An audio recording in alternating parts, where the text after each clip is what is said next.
This episode is supported by True Leaf Market, sellers of heirloom and organic garden seeds since 1974. We all know keeping your soil in good heart is vital for good harvests, and now is a great time to rehab your garden by growing a cover crop. Cover crops improve soil quality in a sustainable way, boosting biomass and soil bacteria, adding nutrients, attracting beneficial insects, improving soil structure, and so much more. To get your free PDF of True Leaf Market's Beginner's Guide to Growing Cover Crops, visit trueleafmarket.com and search for Cover Crop Guide. And you can order your cover crops online now at trueleafmarket.com using promo code OTL15 to save 15% on cover crop seeds. That's trueleafmarket.com, enter OTL15 for 15% off cover crops. Some restrictions apply, see the show notes for details.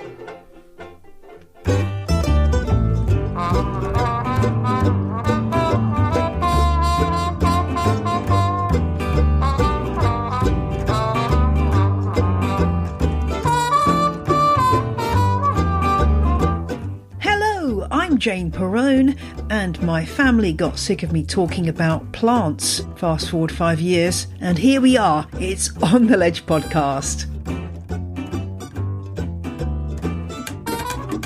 This week, we look at the succulent rosettes of the Aeonium family, and I answer not one but two Ficus Alaska questions.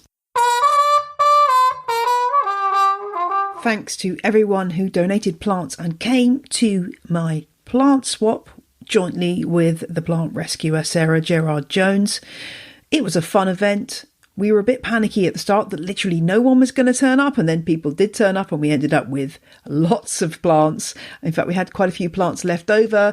Those have been sold and given away locally and also have been passed on to another local plant swap where I live, so nothing has gone to waste. And great news, we raised £270 for the World Land Trust, which is a fantastic charity. Check out a link in the show notes if you want to find out more about what they do, but they're saving rainforests around the world, which, as I'm sure you know, is pretty important work.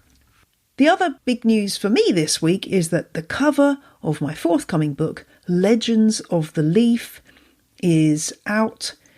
It is gorgeous. It features the illustrations that are within by the lovely Helen Entwistle. And it's got a black background with a green foiled title and a melange of Swiss cheese plants, Sansevieria, Aspidistra, Oxalis and ivy, all kind of massing around the title and my name and the subtitle. So I think it looks fab. I hope you agree.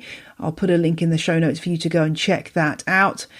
You can still pre-order a copy. I think the supporter list will be closing in the next month or so. So if you haven't pledged, it's a good time to do so.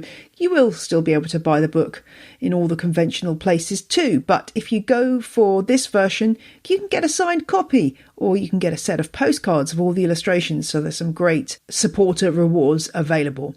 And also out today is a new edition of The Plant Ledger, my email newsletter about the UK houseplant scene. You can subscribe to this at janeperrone.com/ledger and you get a free in-depth guide to fungus gnats into the bargain. So if you want all the news from the UK houseplant world, shops opening, shutting, new plants, new products, interesting botany stories, this is the place to get it all in one place in your inbox every other Friday.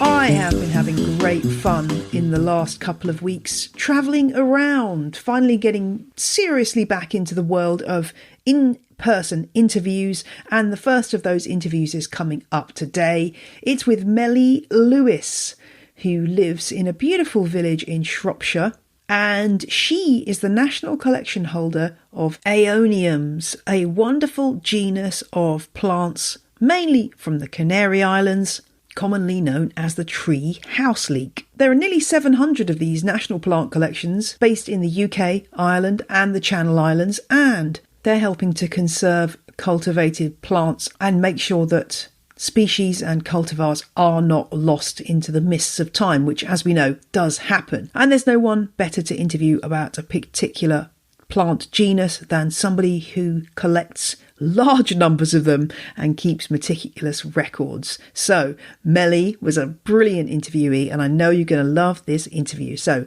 in your mind's eye, take yourself to a charming Shropshire village, a very old house with a beautiful conservatory attached, and there we find the lovely Mellie Lewis. We're in your conservatory. It's a box of delights in here. Ooh, wow! It's like a sweet box from my dreams.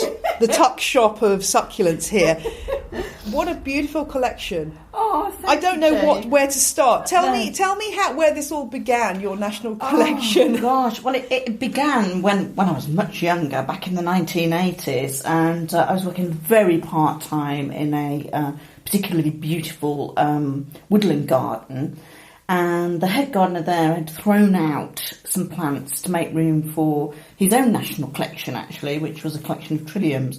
So he'd thrown a load of stuff on the compost heap, and anything that landed on that compost heap was up for grabs. And I was with another gardener, and he picked up this plant. He said, "Ooh, this looks like a Mellie plant," and throws it in my general direction. And he was right. I noticed it. I had never seen anything like it before. So it was sort of, it was obviously a succulent, but it was like a little tree, and it seemed to smile at me. And it also made me think of sort of dinosaurs and otherworldly things. So that came home with me. Potted it up, popped it into my plant conservatory, and I've not been without an Aeonium ever since. Well, I can tell that it's kind of exploded from there, from this amazing collection. Yeah. So what plant was that then? Do you remember what that actually was? Yeah, it took several trips, because back then obviously we didn't have the internet, so I had to keep going to the library, and eventually I narrowed it down to Aeonium Arborium, and I found that in a cactus book. But it took quite a few weeks of going through different, books on plants, because, nothing much was written about them back then. They were, not very well known. I think they've come a bit more to the fore in popularity these days, haven't they? Yeah. I think most of us, maybe the sort of number one Aeonium that we might have seen is Schwarzkopf. Absolutely. That's probably the one that catches people's eye first. But what I'm sensing from looking at this beautiful collection is just the range of different leaf sizes, colours and shapes. Yeah. Well, Schwarzkopf really was the forerunner for Aeoniums in cultivation. So that was found by a German gentleman in a Dutch garden centre somewhere in the 1950s, and he put that plant into cultivation. It found its way to America, and there a chap called Jack Caitlin, he then crossbred Schwarzkopf with lots of other species and came up with lots of cultivars which are popular today. So yeah, Schwarzkopf is probably, the forerunner of Aeoniums in cultivation. Mm-hmm. And it's a gorgeous Aeonium itself. It's really easy. It's really great if you want to start off, because it's less fussy. It's easy to grow. Well, that's good to know. That's a good starting point. And it does have those amazing, really dark purple leaves, which are absolutely stunning. That said, though, I mean, there are lots of things here that I have never seen before. I'm looking around and wondering whether when people come into this collection, there's a particular plant that draws people's eye and people tend to flock around. I mean, this is gorgeous. I'm looking down at this. That has probably got its origins with Schwarzkopf. It's called Big Bang. And basically, it's kind of a reverting plant. So it was once purple, but it's reverting back to green. So it has these sort of slashes of green colour and starry sort of sparkles of green. So it's really interesting. It's just really a freak of nature. I love that. Yeah. And the Big Bang, that is the perfect name. That is the absolute. It does look like an explosion, doesn't it? Yeah, yeah. This is a very interesting plant. This is Aeonium Arborium Albovirigatum. It's a little tree-like Aeonium. So it has lots of little branches off and these beautiful rosettes of cream and limey green, sometimes almost white. And researching Aeoniums, I found this in the Duchess of Beaufort's collection, dated 1699. So probably one of the earliest recordings back in the UK of an Aeonium. And basically it was a sport from a plant that she'd been given from Portugal. She just snapped a bit off and away it went. So yeah, probably one of the oldest Aeoniums, and I think it's really beautiful. A lot of people are drawn to that. I love your banner here because it gives you a really good indication of how this plant grows. Yes, so tell me a bit about this plant in the wild. Right, well, a lot of the Aeoniums that we know of come from the Canary Islands. The Canary Islands are a beautiful set of volcanic islands off the west coast of Africa. And basically they're just big volcanoes, each island. And it's really interesting because each island has its own species. And at each level of the island, as you go higher and higher, you get different species which have adapted to that unique environment at that level. So people tend to think of Aeoniums as being sun lovers in dry, arid areas. Yeah, some are. But some grow in the laurel cloud forests and in the pine forest right high up, and are used to being in much colder, wetter conditions. Sometimes dry, but with a lot of moisture in the air. Ah, that's fascinating. Yeah. I'd love to go to the Canary Islands in search of Aeoniums. Yeah. Are there many? Is their habitat threatened? Are they sort of struggling? It's extremely threatened. In fact, I think Aeoniums are one of the most threatened plants on the planet. Really? And it's something that I'm really keen on talking about because it upsets me greatly. I wish the Spanish government would do a little bit more to help protect them.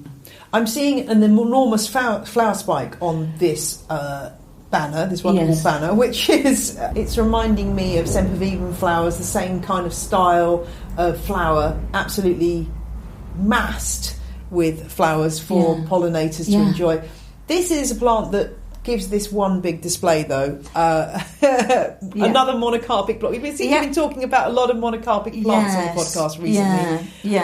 Yeah, that's right. And they are closely related to sempervivum, so you're right, So once they've flowered, that is it. But what you're left with is just millions of tiny little seeds that get dispersed, and there you go again. Yeah, that's so interesting. I was reading something about monocarpic plants saying that they often live in, what was the word that you used? Sort of unstable habitats. And that's why they do this approach, which makes sense. You get millions of seed, they've come up to flower, and then those loads of seedlings can then be dispersed in different ways. And some are going to make it, some aren't. So some are dispersed on the wind.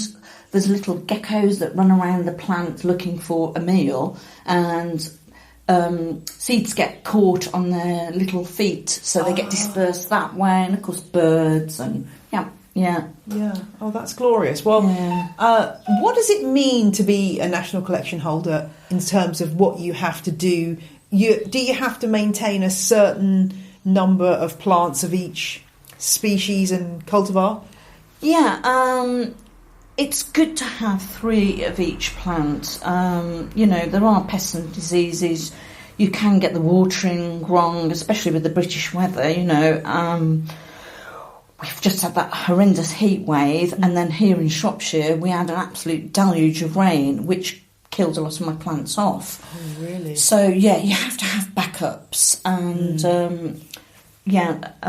each plant has its own little registration number, so I can easily look them up and identify them and see where I am with my collection. When you're cultivating these plants, I mean, I can see that you've got a range of terracotta pots and plastic pots here, and we're inside this light, airy conservatory. Yeah. What's your top advice for anyone who's perhaps had an Aeonium in the past and hasn't made it?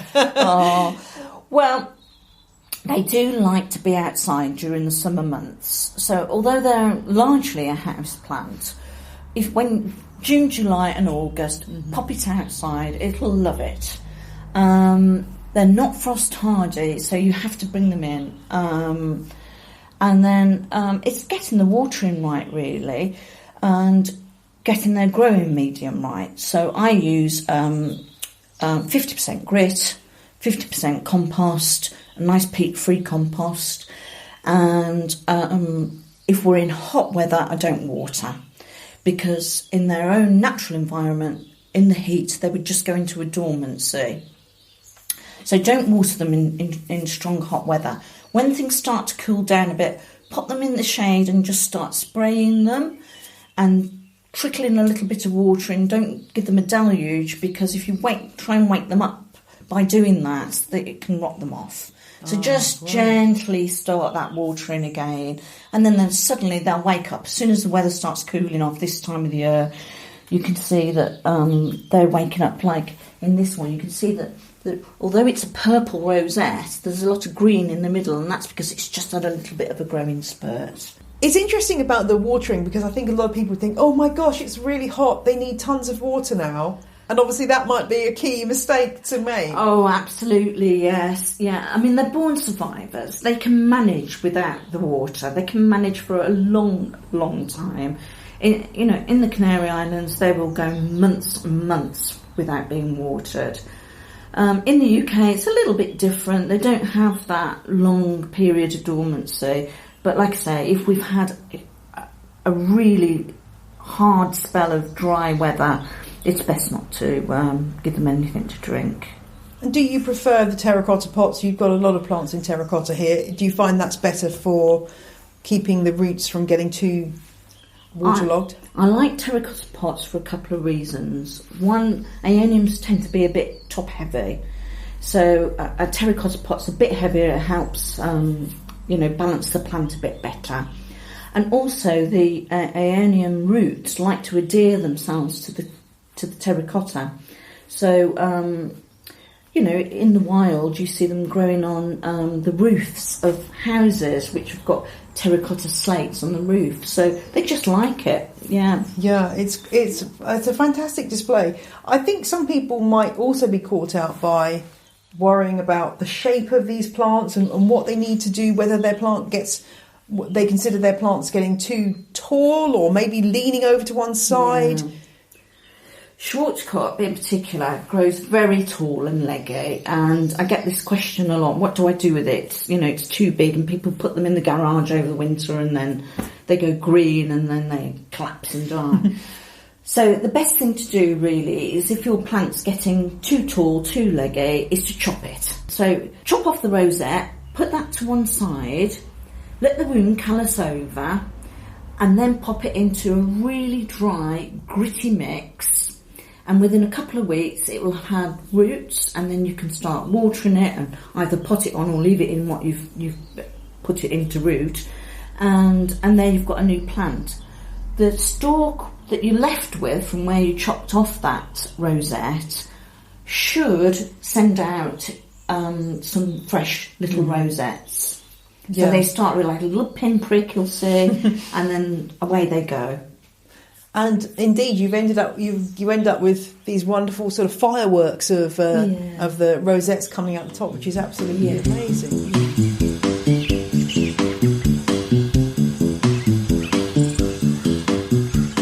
We'll be back with Mellie Lewis and more Aeonium chat shortly, but now it's time for Question of the Week, and it's a Ficus double header.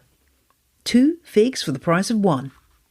The first one came in on the old Instagram today from a chap called Matt, and it was the plant equivalent of a 999 call, and it concerns a new rubber plant, Ficus Alaska, and it's started to bend dramatically. It's drooped. A droopy ficus is not a desirable look, is it? So Matt's wondering what to do. The soil is drying out about 1.5 centimetres deep before watering, and there's no excess water in the pot. It's just drooping, and Matt doesn't know what to do. It's always difficult when you've got a new plant and you bring it home, because you just don't know what's been happening to it before you got your hands on it. Has it been in a freezing cold room? Has it been knocked? Has it been waiting for months in low light conditions? Who knows? You have really no clue. So, particularly if you're buying it from a grower that you're not that familiar with, or from a shop, you're coming in there completely blind. But what I told Matt to do is to go to the source of all knowledge when it comes to your plants, of course. Shout out the answer. What am I going to tell Matt to do? Do you know? Yeah, you do. Check the roots. So the best thing to do if your plant is drooping after purchase is have a good old look at those roots. Don't be afraid to make a mess on your floor. Get yourself a little dustpan and brush or a tarp or something so that you're ready for the mess, and get that plant out of its pot. Check those roots, and this will give you a great insight into what's really going on. Now, I think there's two paths here. Either path one, we've got Matt unpots the plant and discovers that actually that root ball's bone dry at the centre. I don't know how Matt's been watering, but it may well be that he's been trickling some water onto the top of the soil, and really that hasn't been penetrating that whole root ball. And as a result, the plant, which has been sitting in a nursery where probably it's been sitting on a bench where the watering system has been a flooding system, so the computer controlled mechanism hits a certain time of day, water floods the bench, the plant sucks up lots of moisture from below, and then the excess water drains away. That's usually how plants in really big production nurseries are watered, which means that the bottom section of the root ball gets really wet.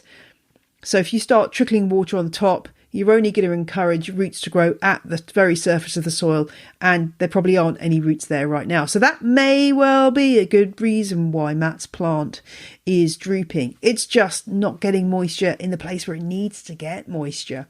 The other option, of course, is that the whole thing is actually waterlogged. Good call, Matt, to check that there's not water sitting in the outer cache pot, but really you can't tell what's happening in that root ball.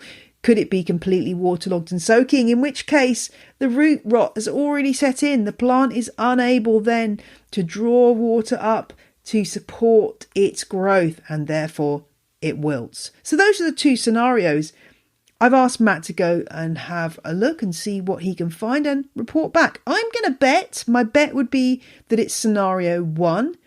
The reason I'm betting on that is because generally Ficus Alaska is probably potted in a substrate that's going to become hydrophobic when it's dry. So that could either be coir or peat or a mixture thereof.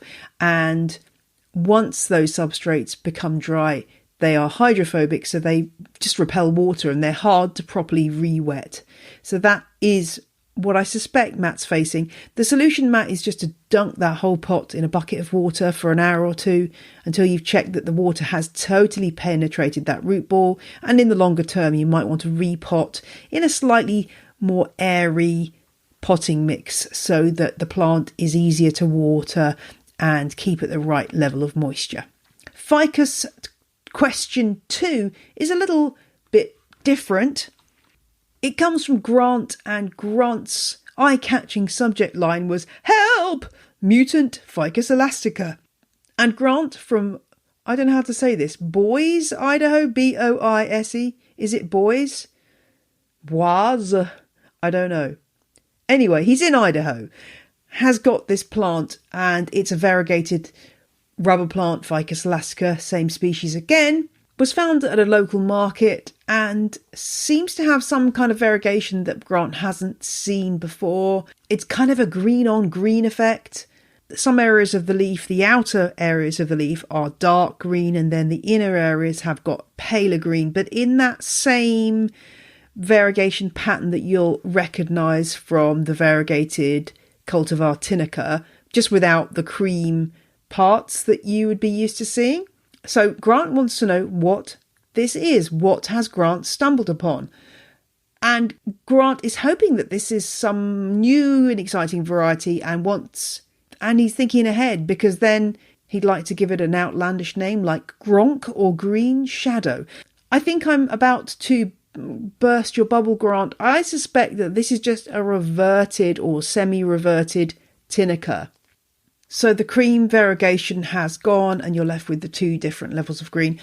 I think that's probably what's going on, rather than any kind of new cultivar looking at the plants around it.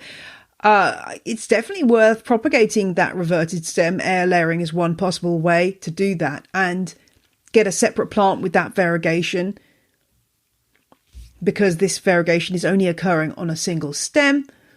I don't know if that's because the plant is multi-stem or because there's multiple plants in the same pot, but either way, you could propagate and keep that variegation going.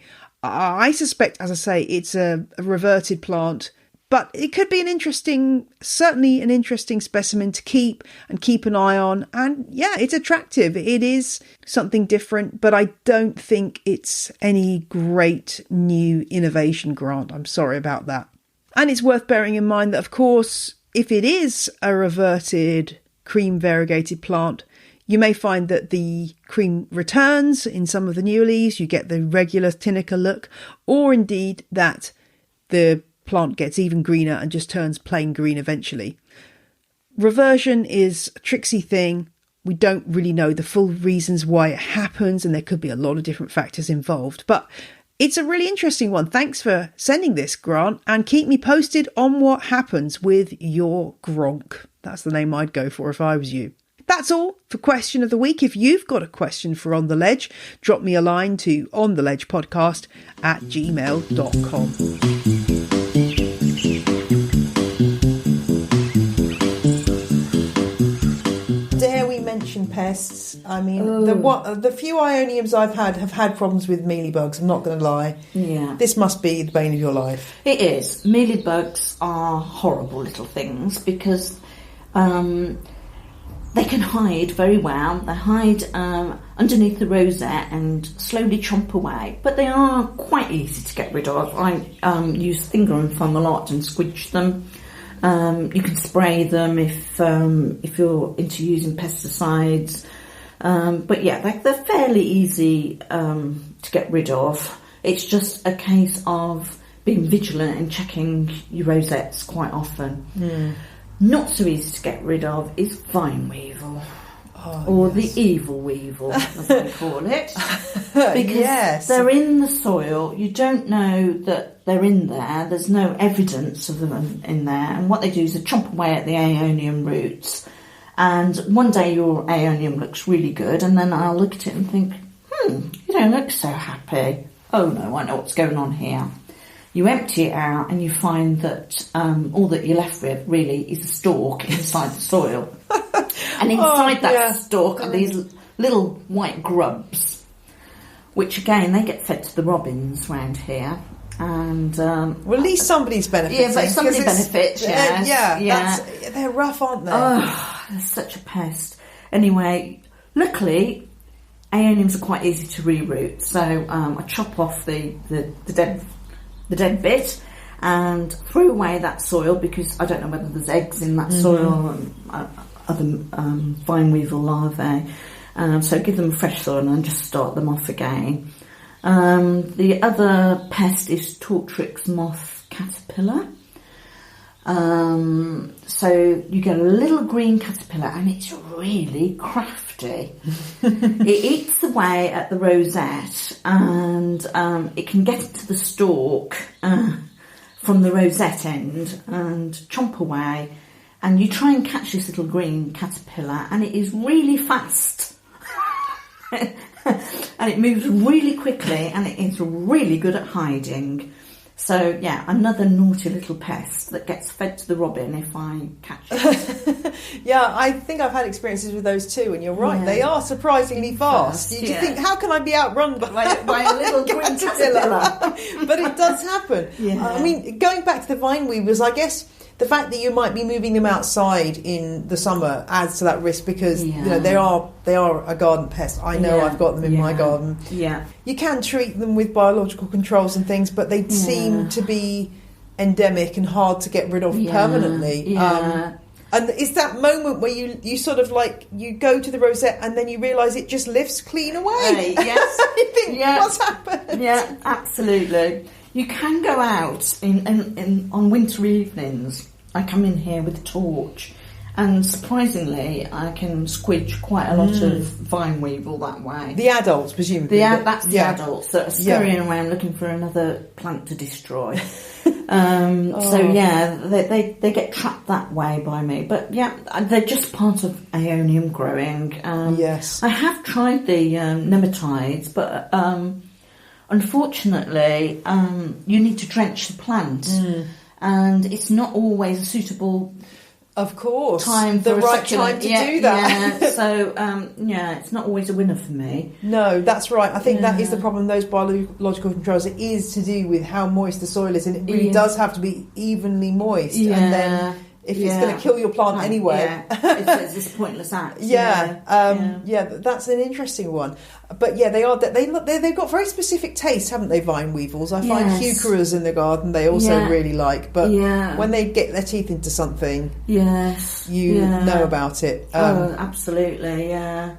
But as you say, the birds love those little C-shaped grubs. Yes, so somebody does benefit out of it after all. Yeah, in the winter there's a little robin that will literally sit outside the door going, "Feed me!" Oh, that's so lovely. Well, it's such a lovely setting here. You've got such a gorgeous garden. Yeah, thank you. And when you have people to visit for open days and things, do you find that you get any other particular questions about people always have about Aeoniums? Anything that people desperately want to know?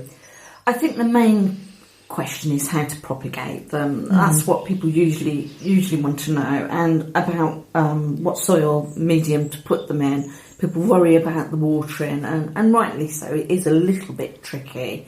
A little bit easier for people on the south coast because they can leave them out longer in the sunshine, but I think those are the main questions, really. There are some new varieties which have come in from Korea and China, where they've taken cultivars and variegated them, by a process which I'm not really privy to. It's a little bit disappointing because they've renamed plants that are already in cultivation. So instead of saying Blushing Beauty variegated, they've called them another name like Verna, or so it's a bit confusing. So that quite often confuses the public, because they'll say, "Oh, I've got this new plant called Yanning," and you go, "Yes, that's Blushing Beauty variegated." No, it's not. It's Yanning. Right. So that takes a little bit of explanation, but they are very beautiful, and the variegations are really nice from plant to plant. I just wish they'd have stuck with the original cultivar name. And how do you handle your plants over the winter time? Is it like other succulents where you're just going to cut off watering from sort of November to March? Or I do tend to restrict the watering over the darker months, so December, November, December, January, February. But once we get towards the end of February, I give them all a good water and a little bit of a feed, and that kind of kick-starts them again. Usually by that time they've dropped a lot of the lower leaves and they're looking really quite yucky. And they're glad of that feed and a drop of water, and they start springing back into life, and by the time the last frosts have gone, they're ready to go out and they're looking gorgeous again. And do you have any kind of heating in here, or is it just a question of keeping them frost free? Well, originally we've got underfloor heating in here, but I found that actually that was a little bit too warm for them. One of the key things, Jane, is ventilation. You can't have them in a steamy room. They won't like that. It'll rot off the rosettes. So although it's we've got the heating turned almost off in here. It just keeps them above freezing. And I've usually got a window open unless it's really, really, cold. Then I'll go and shut the window. But, yeah. So ventilation, the most important thing, really. Yes, absolutely. Yeah. Well, as you say, you've just got to think about that native environment, and they're not getting living in a humid place, which is obviously the key factor. Well, I'm just looking around. Are there any particular favourites in here that you want to tell me about? I mean, there's a couple of real sort of large showstoppers, like this pomegranate here. Yes. Yeah, that's like a sea monster. It is. It's beautiful. So it has these sort of army tentacles, doesn't it, with a big rosette on the end, and these lovely wavy leaves. That's because one of its parents is Aeonium undulatum, called undulatum because of the wavy leaves, and that is a big plant. So that's got that parentage, so it's mimicking that. But yeah, it is. It's a bit of a showstopper, isn't it? One of my favourites, Yeah, that's absolutely gorgeous. Yeah. I'm a bit of a sucker, clearly, for these stripy ones as well. Yeah, Big Bang is rather spectacular, isn't it? Yes. Yeah. Right, moving further in, I noticed a few non-Aeoniums here, but that's always going to happen, I guess. Yeah, I am a sucker for succulents. Well, I think that's allowed. Allowed. I have reduced. I've got rid of most of my cacti, sadly, because of lack of space. Yes, of course. I do love the species. They're very dear and close to my heart, so I really do like growing them. And I think one of my favourite species is Mellie here, with these great big fat juicy leaves, and its flowering spike, it has really beautiful brick red flowers, which is just slightly different because mostly the flowers are either yellow or pink or white, but they're a brick red. Yeah, that's a real chonk, as my children would say. A beautiful one. Yeah, it doesn't tend to branch off or anything. You just get that one big juicy rosette.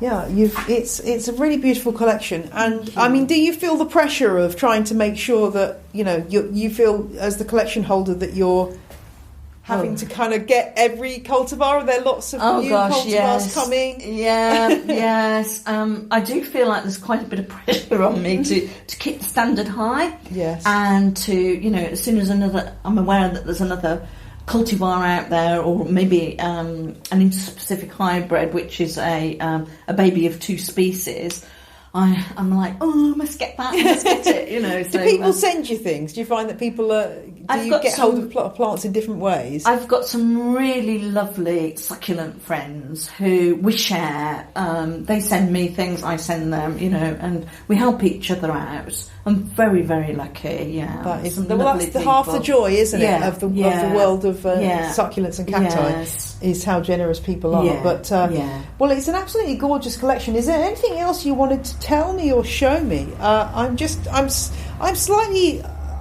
in awe of all the different colour and leaf combinations. I'm thinking that if I was an artist, and I'm not, that these would be beautiful to paint. Yes. I mean, that Mardi Gras at the top there, the amazing red margined leaves, and then the new growth with the cream. It is a particularly beautiful plant. That came over from America about 10 years ago, and I think it was the sort of forerunner for all these other sort of variegated, beautiful combinations. It is. It's gorgeous.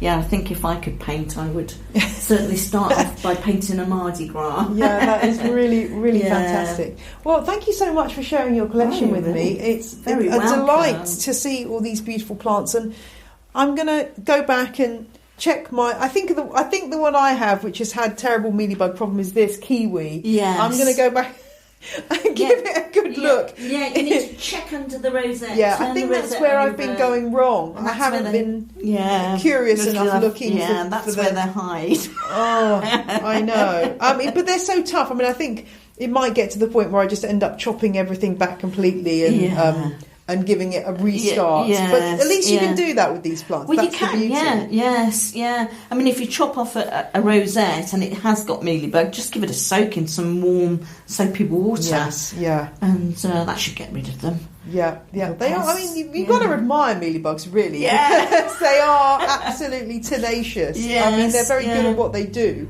They are. I mean, I just don't know how they get there. I know. It's weird, isn't it? Yeah. One day you think, there's nothing there, and the next minute they're just roaming about. This little crustacean of fluffy white horribleness. I know. And then when you sort of get down to I didn't really realise until a while ago when I did an episode on them that, they're kind of like a scale insect underneath all that fluff. Yes. And if you sort of dissolve them in alcohol, you see that scale and you realise, that's what it actually is. But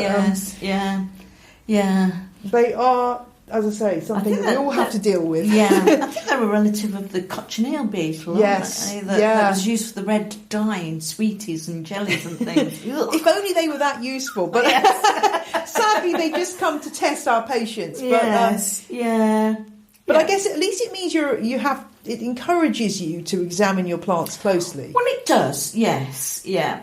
And maybe if you're looking for mealybugs, you might spot other problems at the same time. True. And one of the things I find fascinating about Aeoniums is the cilia around the leaf margin. So quite often when I've been looking for mealybugs and pests, I go, "Oh, look at those little eyelashes on that plant. They're so beautiful." And I like to take photographs of those and sort of blow them up, and they're really interesting structures. And they're a good way of identifying plants as well within the genus, because each one has got a different sort of set of cilia. Do you have to be a little bit careful with touching the leaves in terms of some of them having, damaging the surface, or are they? And I'm just thinking of other succulents where they've got that more of that farina type look. No, generally they're pretty tough. Yeah, you can leave a fingerprint on some of them, but. No, they're fine. Yeah. Well, they're absolutely beautiful, Mellie. And thank you so much for sharing them with me. Oh, you're very It's been welcome. A tonic for my eyes this morning, seeing all these beautiful succulents. So thank you so much. You're welcome.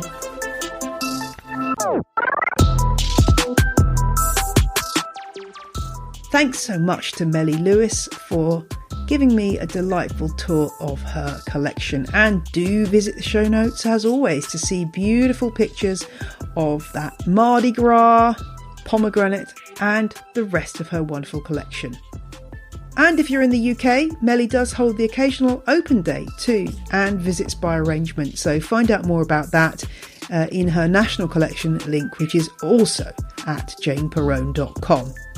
And if you're a Patreon subscriber at the legend and superfan level, you can go and listen to an extra chunk of chat where we talk about growing Aeoniums from seed and also some hybridizing chat. Semponiums, anyone? Also in that extra leaf, I talk about 3 plants that I got in the plant swap. One was a part of the swap and the other 2 came from a very special plant collector who's been amazingly generous, and you can find out about those rare aroids in an extra leaf. Intriguing, I know. And don't forget to join me every Tuesday evening, 9 p.m. UK time, that's 4 p.m. Eastern Standard Time.